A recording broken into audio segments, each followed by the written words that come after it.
자, 오늘 말씀은 하나님과 함께 살아가는 자의 두 가지 특징이란 제목으로 말씀을 드립니다.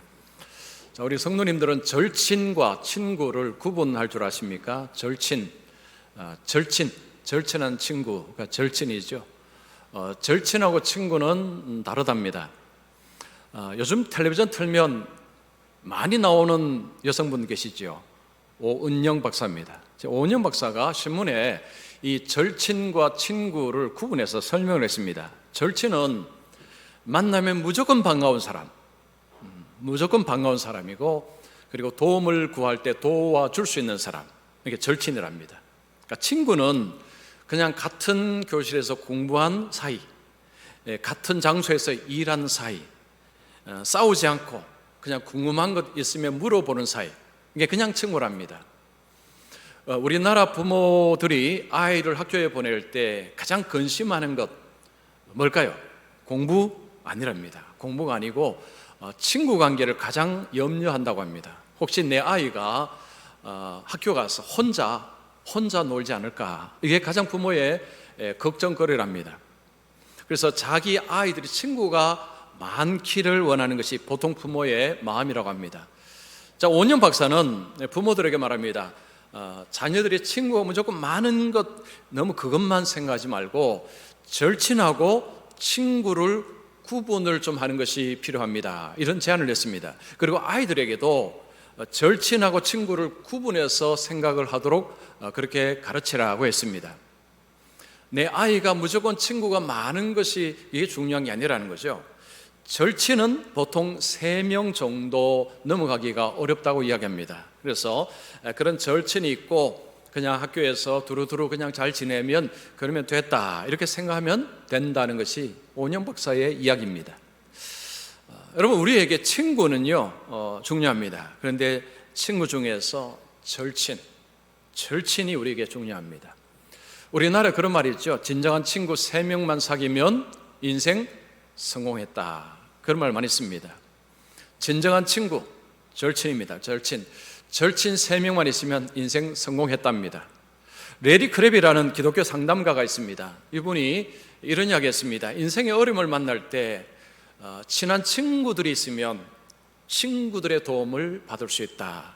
그러니까 이분은 정말 문제가 있을 때 친구가 있어야 도움을 받을 수 있다, 그런 이야기 했습니다. 그래서 삶 속에 우리가 살다 보면 이런저런 어려움을 만날 때 그 어려움을 도와줄 수 있는 사람이 누구냐? 절친이라는 것입니다. 절친한 친구가 우리를 도와준다는 것입니다. 자, 우리 성도님들은 절친이 몇 분이십니까? 여러분, 절친 이름 한번 이렇게 적어보시면 몇 명 적으실 수 있습니까? 절친 적으려니까 갑자기 그냥 친구가 아니고 절친하면 이제 머리가 복잡해집니다. 진짜 나를 도와줄 수 있는 자가 누군가? 그러면 쉽지 않죠. 여러분, 절친이 혹시 잘 이렇게 쓰이지 않으면 너무 걱정하지 마시고요. 우리에게 절친이 되고 싶어하는 어마어마한 분이 계십니다. 누구일까요? 또 답은 뻔하죠. 주님이십니다. 자, 주님은요 우리에게 절친이 되고 싶어 하십니다.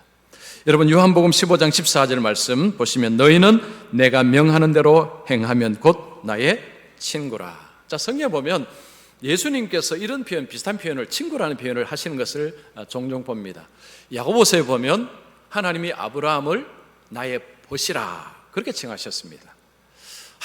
주님은 우리의 주님이십니다. 우리 왕이십니다. 그런데 그 하나님께서 우리의 친구라고 하십니다. 어떤 의미가 있을까요? 절친에 어떤 의미가 있었습니까? 정말 우리가 도움이 필요할 때 우리를 도와줄 수 있는 상대가 절친입니다. 그래서 하나님이 친구라라는 표현은 정말 우리를 도와줄 수 있는 그런 분이시다라는 의미가 그 속에 있습니다. 자, 주님은 우리의 친구라라는 표현을 속에서 우리가 느끼는 것은 하나님은 우리의 인생의 동반자가 되기를 원하신다는 것입니다. 하나님은 우리의 인생에서 함께 살아가기를 원하시는 분이라, 이렇게 바꾸어서 말할 수 있습니다. 자, 그러면 여러분, 예수님과 함께, 하나님과 함께 살아가는 삶은 어떤 특징이 있을까요? 오늘 본문을 통해서 두 가지 특징을 한번 찾아보겠습니다. 하나님과 함께 살아가는 자에게는 이 두 가지 특징이 있습니다. 여러분, 이 말씀을 자신에게 한번 한번 적용을 해보시고, 나는 지금 하나님과 함께 살아가고 있는가 한번 보시면 좋겠습니다. 죄송합니다. 첫 번째, 하나님과 함께 살아가는 자의 삶에는 순종이 있다. 하나님과 함께 살아가는 자의 삶에는 순종이 그 속에 있음을 볼 수 있습니다.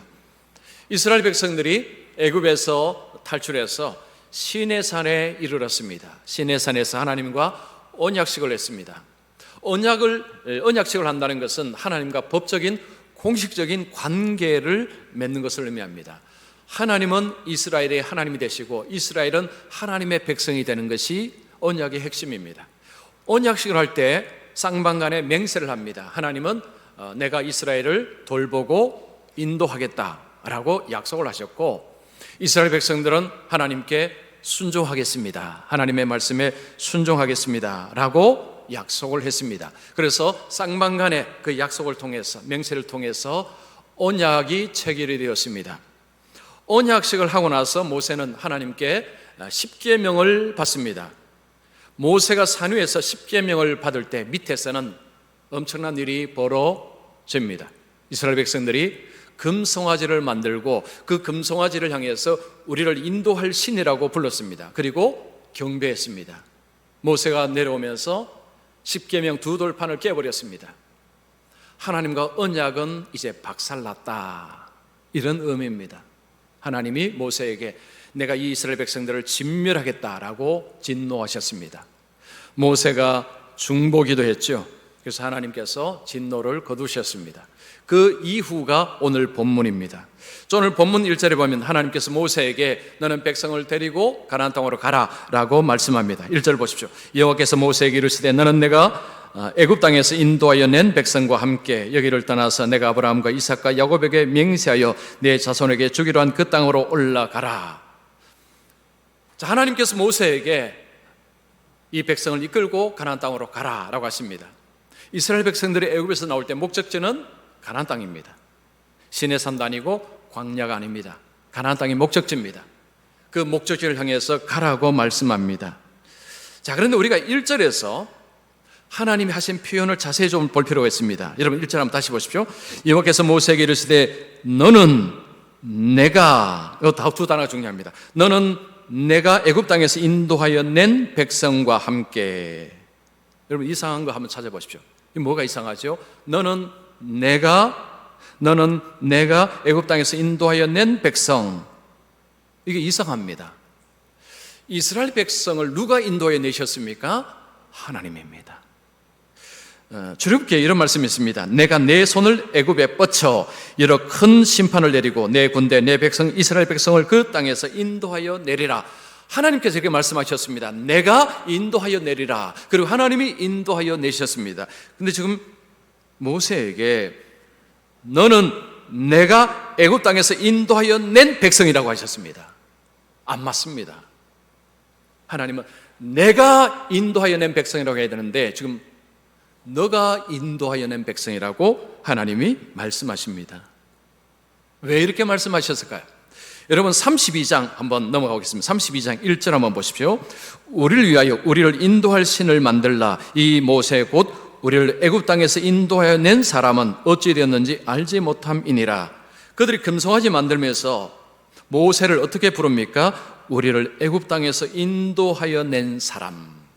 이스라엘 백성들이 모세를 우리를 애굽 땅에서 인도하여 낸 사람이라고 불렀습니다. 하나님은 이 표현을 가지고 모세에게 그대로 말씀하신 것입니다. 이스라엘 백성들이 입으로 낸 말씀을 하나님은 들으시고 이것을 모세에게 그대로 옮기신 것입니다. 여러분 이 말씀 속에서 우리가 정말로 얻을 수 있는 교훈은요, 우리 언어 생활이 너무너무 중요하다는 것입니다. 우리가 한 말을 가지고 하나님이 우리를 대하시면 어떤 일이 벌어질까요? 여러분 성도님들이 지금까지 이 말한 언어를 가지고 하나님이 그걸 끄집어내어서 여러분을 대하신다면 어떻게 될 것 같습니까? 우리는 말을 하면 금방 잊어버립니다. 우리가 했던 부정적인 말, 불신의 말, 의심의 말, 원망의 말, 불평의 말, 우리는 말하고 다 잊어버립니다. 근데 그것을 하나님은 다 하나씩 끄집어내어서 그걸 가지고 우리를 상대하신다면 어떻게 되겠습니까? 민수기 14장 여러분 28절 말씀, 자 우리 같이 한번 읽겠습니다. 시작. 그들에게 이르기를 여호와의 말씀에 내 삶을 두고 맹세하노라. 너희 말이 내 귀에 들린 대로 내가 너희에게 행하리니. 모세가 12정탐꾼을 보냈습니다. 12명 중에 10명이 와서는 부정적인 불신의 보고를 했습니다. 그 말을 듣고 백성들이 원망하고 불평의 말을 쏟아냈습니다. 바로 그것을 두고 말하는 것입니다.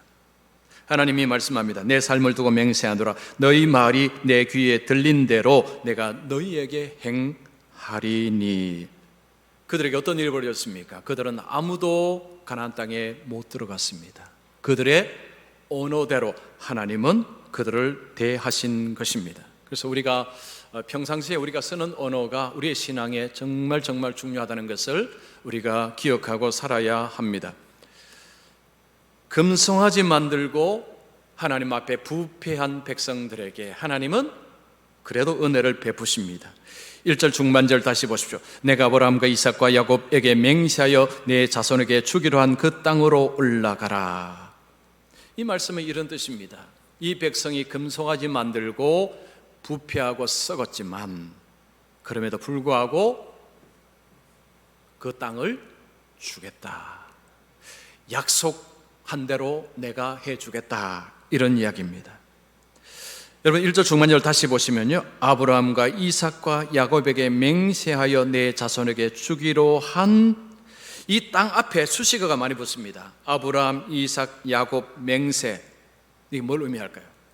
하나님은 한 사람에게만 맹세하신 것이 아니고 아브라함, 이삭, 야곱 여러 사람에게 똑같은 맹세를 하셨습니다. 뭘 의미할까요? 그들 후손들의 부패와 타락에도 불구하고 내가 한 약속은 내가 반드시 이룬다. 그런 의미가 이 속에 있습니다. 좀 이스라엘 백성들이 금송이 만들고 부패하고 썩어버렸는데 하나님 내가 진멸하겠다라고 그렇게까지 하신 그 백성에게 은혜를 베푸십니다.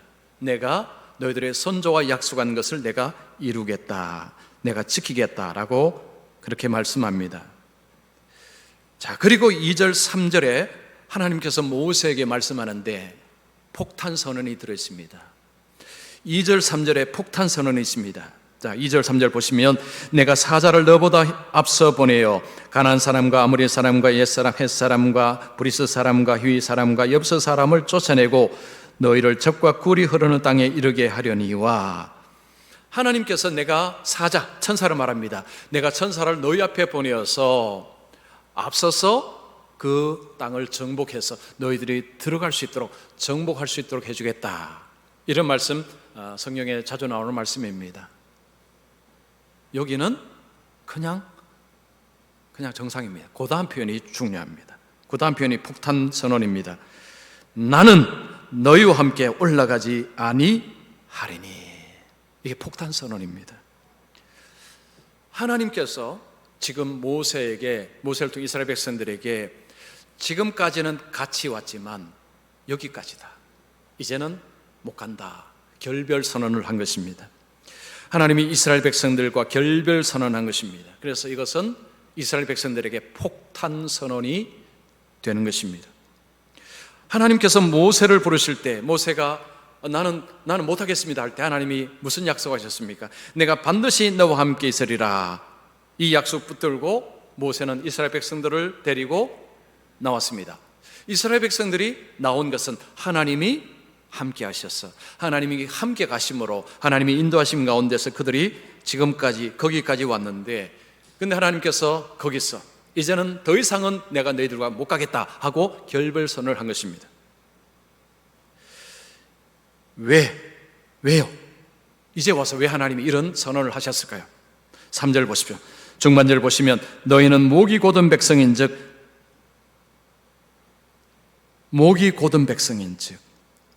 이스라엘 백성에게서 하나님이 목이 곧다고 이야기합니다. 목이 곧다는 것은 목이 뻣뻣해서 안 듣는다는 이야기죠.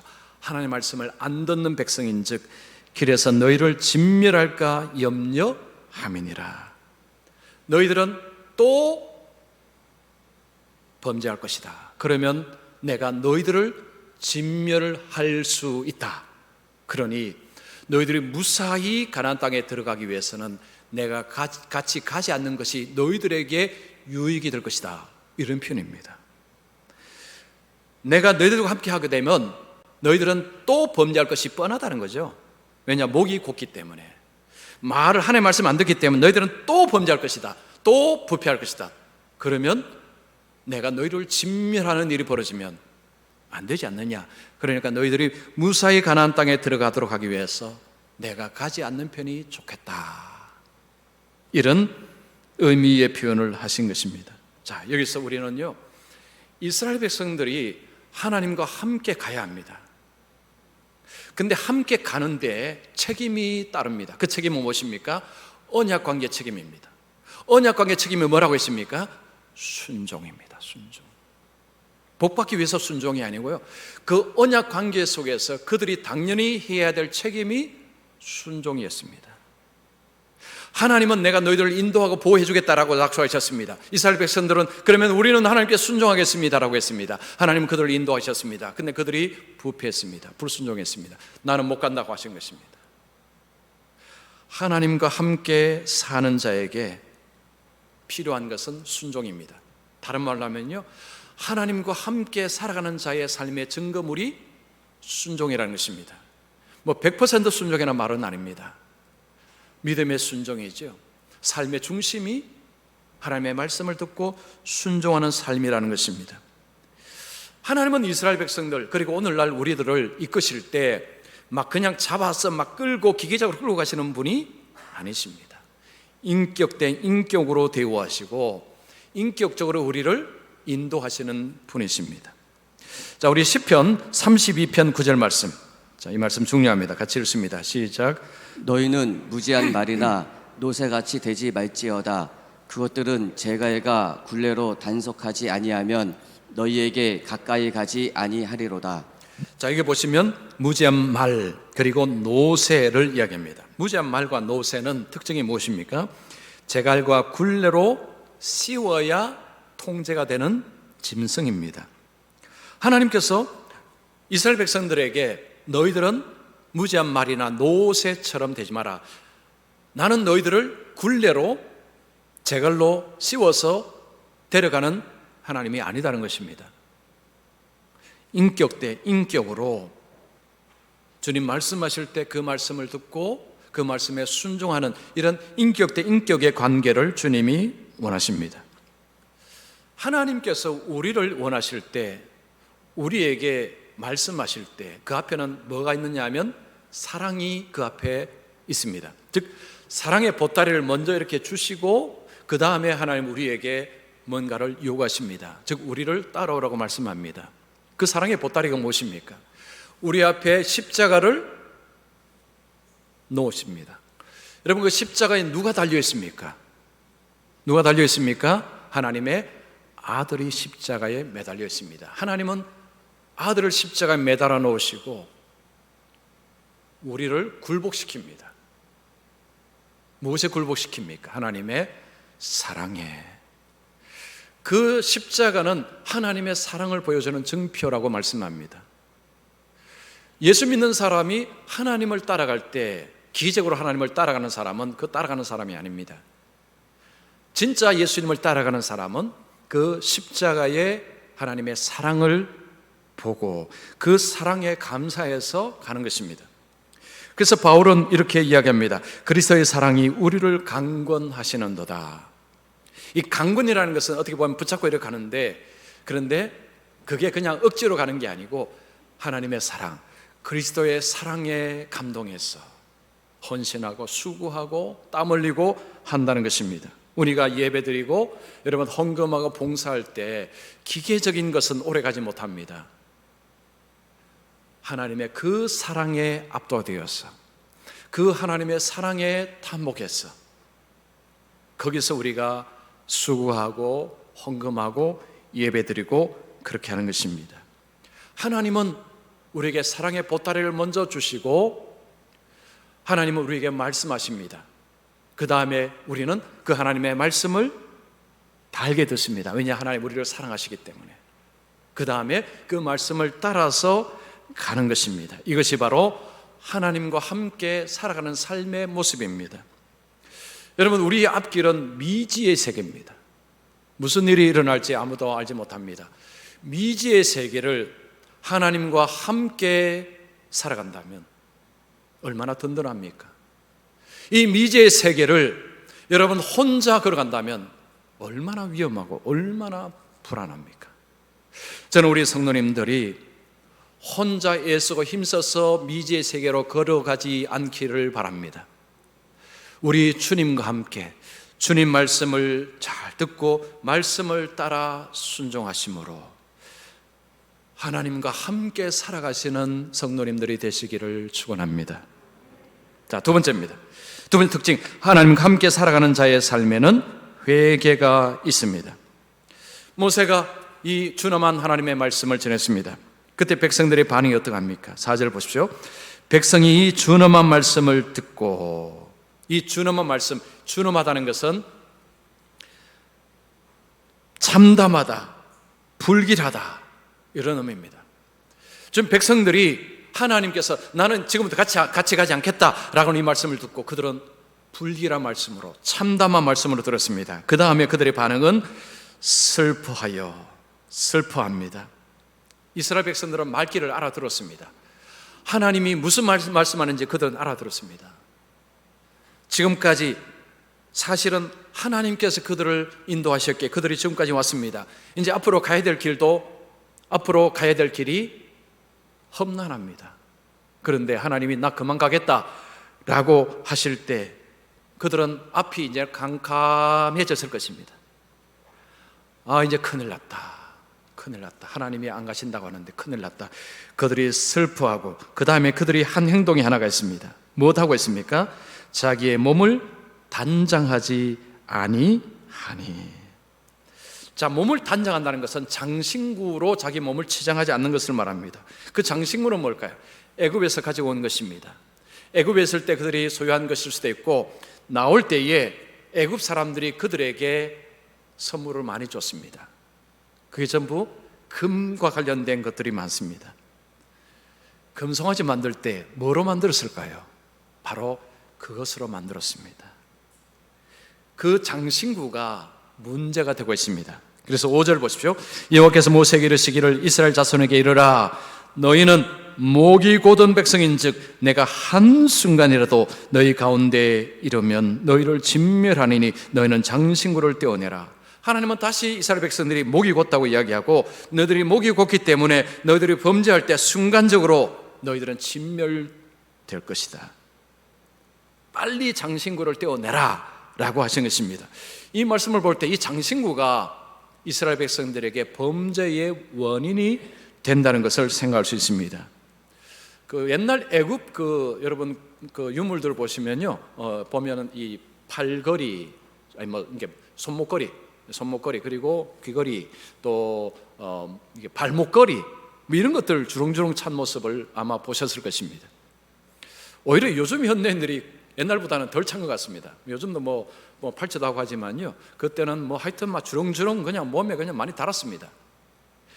그 장신구에 애굽의 우상들의 문양이 새겨져 있다는 것입니다.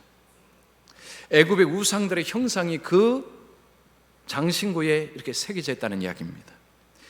그러면 그것을 계속 차고 있으면 어떻습니까? 차고 가면 계속해서 애굽의 우상의 영향 속에서 계속해서 그들이 유혹을 받는 일이 벌어집니다. 그러니까 하나님은 그걸 떼어내라 그렇게 명령하셨습니다.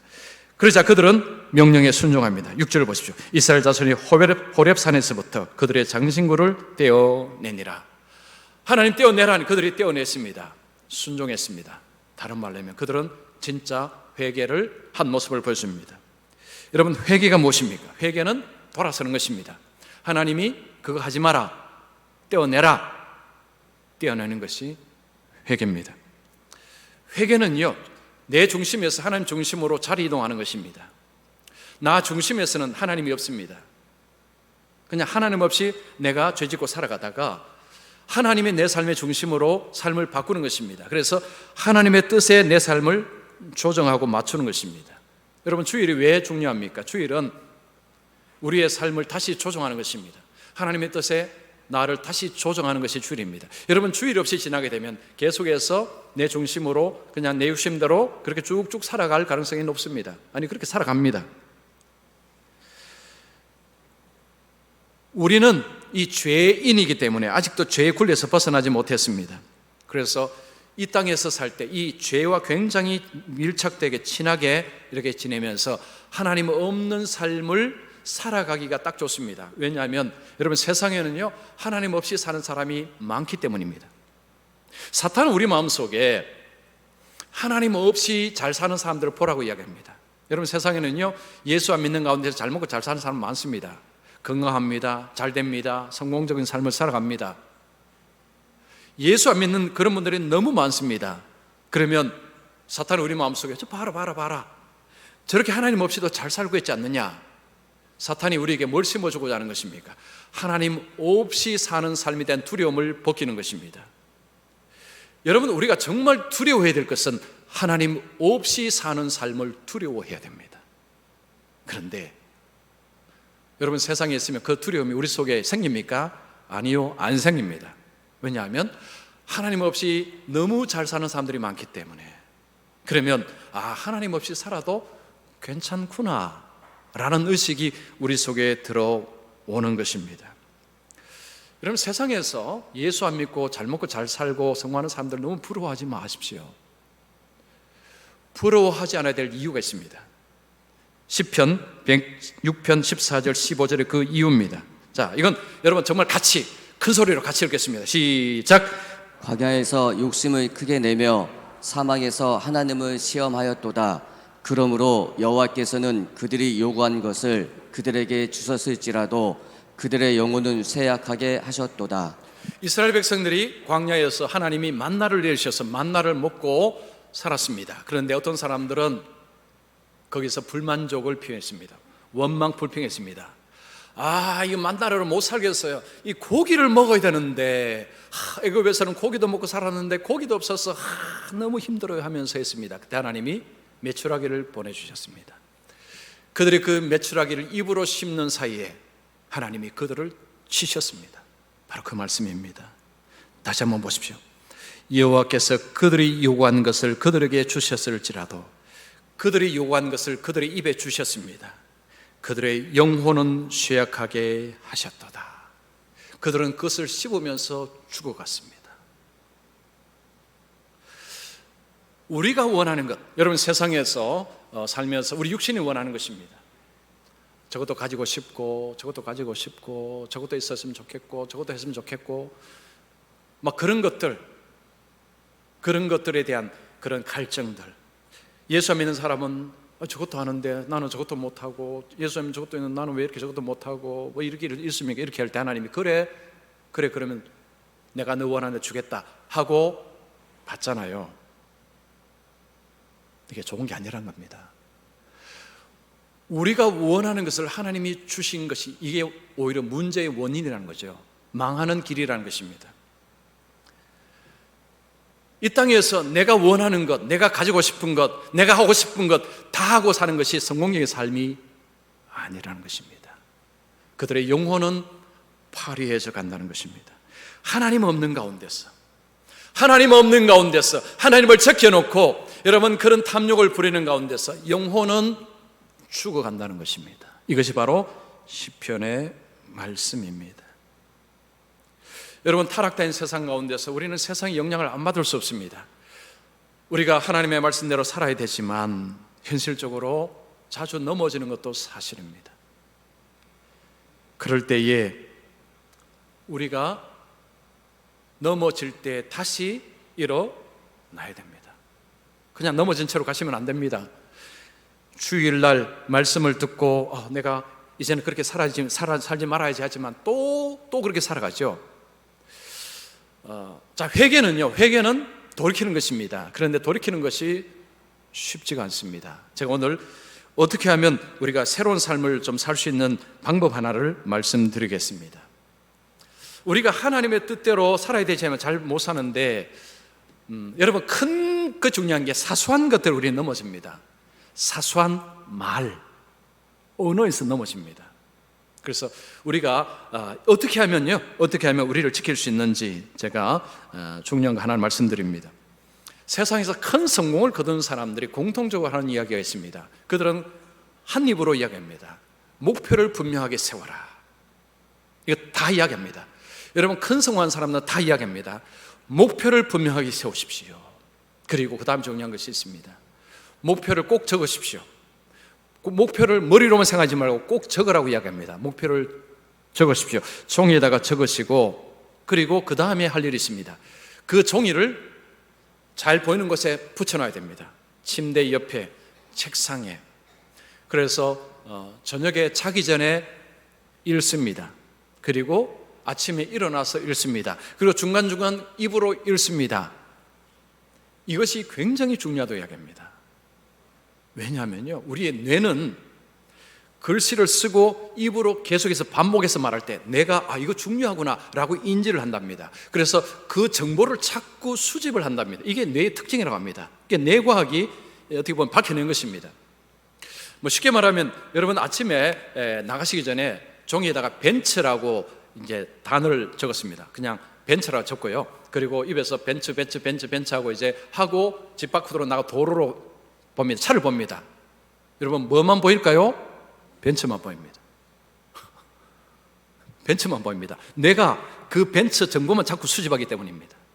그래서 내가 내 삶에 이건 내가 고쳐야 되겠다, 좀 바꿔야 되겠다라는 것이 있으면 그것을 그렇게 해보라는 것입니다. 뭐 예를 들어서 뭐 이런 것입니다. 자기도 모르게 원망하고 불평하고 불신의 말을 하는데 이걸 좀 고쳐야 되겠는데 주여 고쳐주시옵소서라고 하는데도 안 고쳐집니다. 기도가 능력이 없구나. 여러분, 기도에 능력이 없는 게 아니고 본인의 문제입니다. 그럴 때 종이에다가 이렇게 쓰십시오. 감사와 칭찬의 말하기. 불평과 불신의 말 안 하기. 이거 100번 해봐야 소용없습니다. 그 반대가 무엇입니까? 감사와 칭찬의 말입니다. 그걸 종이에 쓰시고 거기다가 책상이나 냉장고나 거기다 붙여놓고 저녁에 자기 전에 감사와 칭찬의 말하기 이렇게 봅니다. 그러면 그걸 통해서 하루의 삶을 돌아보겠죠? 아이고, 내가 오늘도 또 내가 안 좋은 말 했구나. 그거 안 보면요, 그냥 넘어갑니다. 그리고 아침에 감사와 칭찬의 말하기 하고 시작합니다. 그러면 내가 의식을 합니다. 내가 정보 수집합니다. 오늘 감사와 칭찬의 말을 해야 되겠구나. 그런데 또 습관에 따라서 불신의 말에 툭 튀어나옵니다. 그러면 어이구 입이 정신이 나갔구나. 지각을 하는 거죠. 의식을 하는 것입니다. 하루 지나고 이틀 지나고 금방은 안 바뀝니다. 그런데 그렇게 되면 나중에 어떤 일이 벌어질까요? 불평하고 원망하는 입이 나오면 이게 몸에서 이게 불편해집니다. 그리고 감사와 칭찬의 말이 편안해집니다. 시간이 걸린다는 이야기죠. 하루아침에 변하는 것이 아닙니다. 여러분, 기독교 신앙은요, 체험 신앙입니다. 머리로 믿는 신앙 아닙니다. 지식으로 믿는 신앙 아닙니다. 머리로 믿는 신앙은 바람이 불고 태풍이 불면 바로 넘어집니다. 우리의 삶을 계속해서 회개의 삶을 살아야 된다는 것은 아이고, 내가 또 주님 말씀대로 살지 못했구나 하고 그냥 맨날 자기를 책망하는 그 삶은 아무 의미가 없습니다. 맨날 똑같이 살아갑니다. 내가 무슨 잘못했는지를 알아야 된다는 거죠. 그러면 내가 어떻게 해야 되는가를 그걸 분명하게 자각을 하고 있어야 됩니다.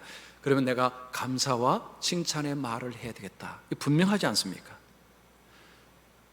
큰 것이 아닙니다. 작은 것, 사소한 것, 이걸 바꾸면서 이게 순종입니다. 이게 회개입니다. 그렇게 살아가면 어떤 일이 벌어질까요?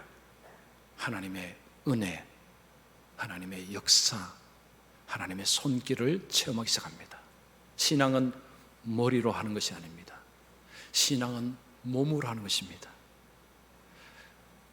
순종하고 회개의 삶을 살아갈 때, 하나님이 함께 하시는 삶을 살아갈 때 거기에서 하나님의 도우심, 하나님의 손길, 하나님의 말씀, 이런 것들이요 그 속에서 경험이 됩니다. 여러분, 머리로 신앙생활 하지 마십시오. 지식으로 신앙생활 하지 마십시오. 늘 삶이 똑같습니다. 전혀 변하지 않습니다. 체험하십시오. 하나님을 체험하십시오. 어떻게 해요? 순종하셔야 됩니다. 두 번째는요, 회개의 삶이 필요합니다. 자, 따라하십시오. 순종, 회개. 순종과 회개가 동전의 양면입니다. 그래서 저를 포함해서 우리 성도님들이 순종하시고 그리고 회개의 삶을 통해서 하나님과 함께 여러분 인생을 살아가셔서 앞길은 우리가 두렵고 불안한 것들이 있지만 주님께서 우리와 함께 하시고 주님이 인도하실 때는 우리가 소망을 가질 수 있습니다. 그래서 주님과 함께 미래를 향해서 나아가시는 우리 성도님들이 되시기를 축원합니다.